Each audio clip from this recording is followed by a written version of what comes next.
Hello again. It's been a few days. The last time we spoke, I had pretty much just snapped my gear cable on the way back to Bergen from Trondheim. So, just to give you a little update on what happened after that, basically I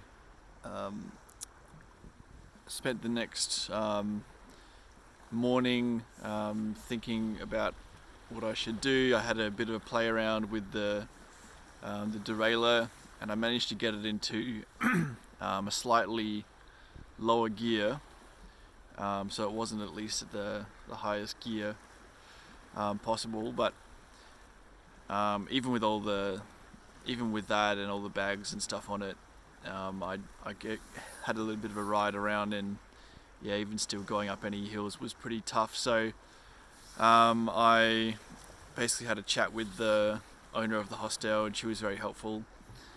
And she basically said, well, your best option is to try and get to the ferry terminal and then catch a express boat back to Bergen, because there's no bike shops around that little hostel that I was staying at. So or the other option was to wait until 5:30 in the evening, and then the local bus would come past, and I could catch that to the ferry terminal. But in the end, I decided, well, there was only one kind of big hill on the way to the terminal. The owner assured me that I could do it, although I wasn't so sure myself. With the bike's pretty heavy with all the gear on it, but I figured I could always push it up the hill if I had to. And I had all day, so I set off like probably around 10 a.m. that morning, and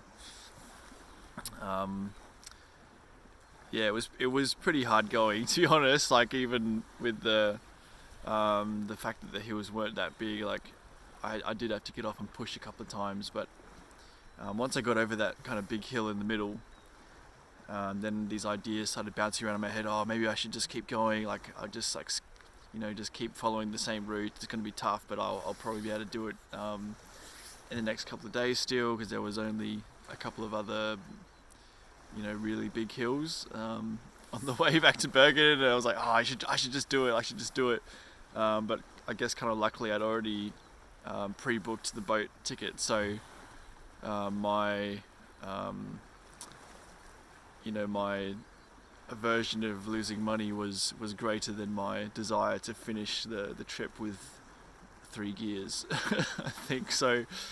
I ended up just catching the boat back in the afternoon. It was fairly uneventful, and yeah, got back to Bergen, and it was just pouring with rain. Beautiful city, and actually when I was on the ferry, I sent a few messages around to people on Warm Showers, which is an app for like couch surfing for bike packers or bike tourers, and managed to get someone to host me at the very last minute, which was really nice. So I ended up riding over to the guy's house, Simone, or Simone. He's Italian, so his house or his apartment was just up the road from the ferry terminal, which was great because it was raining so hard. And he met me out front, and he was very friendly, and we sat down and had some soup that he'd prepared for dinner. The whole experience was just really nice, to be honest. We had a good chat over dinner, and discussed life and philosophies, and he's working in the cruise industry, and he hates it, and he's been doing it the last 20 years or so. He doesn't know what else to do. So we had a bit of a heart to heart about that.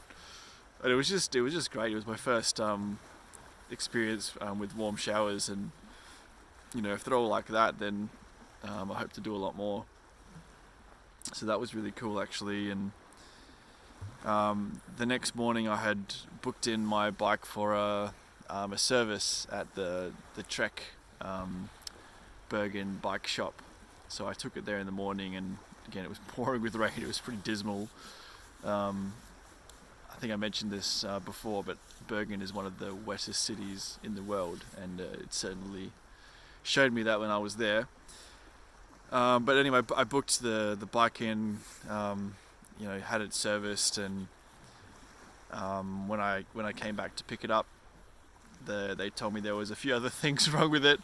So actually the bottom bracket was completely worn out, so they had to replace that as well, which was a bit surprising, to be honest, because I thought it would have lasted a bit longer. The bike's only 6 months old or something, but to be fair, I have been treating it pretty rough, going through New Zealand, and then the Sydney to Summit trip were both kind of off-road trips, and this is more of a touring road bike. So did about 5,000 Ks on that bottom bracket, so I guess it's not too bad. And they replaced some other parts of the derailleur, which were also kind of stuffed, and a new gear and cassette again.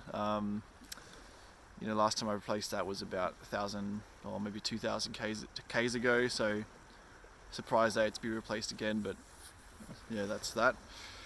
And obviously the gear cables, they replaced both of them, because they said if one goes, it's probably likely the other one's going to go soon as well. And yeah, they said it's actually not too uncommon of a problem here in Norway. A lot of people come and it's the first time it's happened to them, and they're like really surprised, because it's pretty uncommon in other places, but because there are so many hills here and you are changing gears all the time, it's actually not that uncommon in Norway, I found out. So that's that. Anyway, it was a bit of a shock, having to pay for all that stuff to be fixed. So it was a bit of a bill to foot, which I wasn't expecting. And I ended up getting the Ortlieb rack pack as well, because they were selling them, and I figured, well, I may as well. I've been thinking about it since I started, basically, about how good it would be to organise all my shit. So I got that, and have been using that the last couple of days, and that's been really awesome, actually. Heaps of space now, almost too much space. I keep filling it up. So eventually I got the bike back from the shop, and it was actually the biggest bike workshop in Norway, I was told, which was kind of cool. And then I caught the train back to Oslo, got back at midnight to Oslo, crashed in a hostel last night, and then this morning I was kind of thinking, maybe I'll take my phone to a repair shop, because it got so wet the last week or so that it actually kind of stopped working. But this morning it was kind of working okay again, so I just decided, nah, screw it, I'm just going to get out of Oslo, because I'd already spent enough time there and just wanted to kind of keep going and get out of Norway, to be honest, because it's just been raining too much and I haven't really been enjoying it the last couple of days. So I kind of took off and started heading south towards Sweden. And so I'm not sure exactly how many Ks I did today. I've decided I'm going to stop counting them, because it's not the point of the trip. As I said in the last video, I want to make a clear focus away from counting Ks and that kind of stuff. It's not a race. So not really sure how far I went today, but it was probably around 80k or something. So I'm just near a town called Moss. It's probably pronounced incorrectly, but that's how it's spelled anyway. South from Oslo. I'm staying on a little beach here that I found, so I'm just wild camping tonight, which is really awesome, actually. It's another beautiful spot, and I'll probably cross over the border to Sweden tomorrow, which is kind of exciting. Another new country. And what else? Everything's going pretty good. I've been having some more existential thoughts today about what I'm doing. I was a bit bored today, to be honest, because the riding was pretty flat and a lot of roads and just nothing really too exciting. So I had a few moments where I was just like, what, this is kind of boring. Do I really want to be doing this for the next couple of months? So kind of have those thoughts bounce around my head again. Just just sitting with that at the moment. Hopefully catch up with some people in Copenhagen, and it'll be nice to see some old friends in about a week or so. I'll be there, I think. Until then, yeah, I'll just keep cruising. I think the rest of the way there will be pretty easy. All the gear's going really well. The saddle is feeling a lot better now, actually.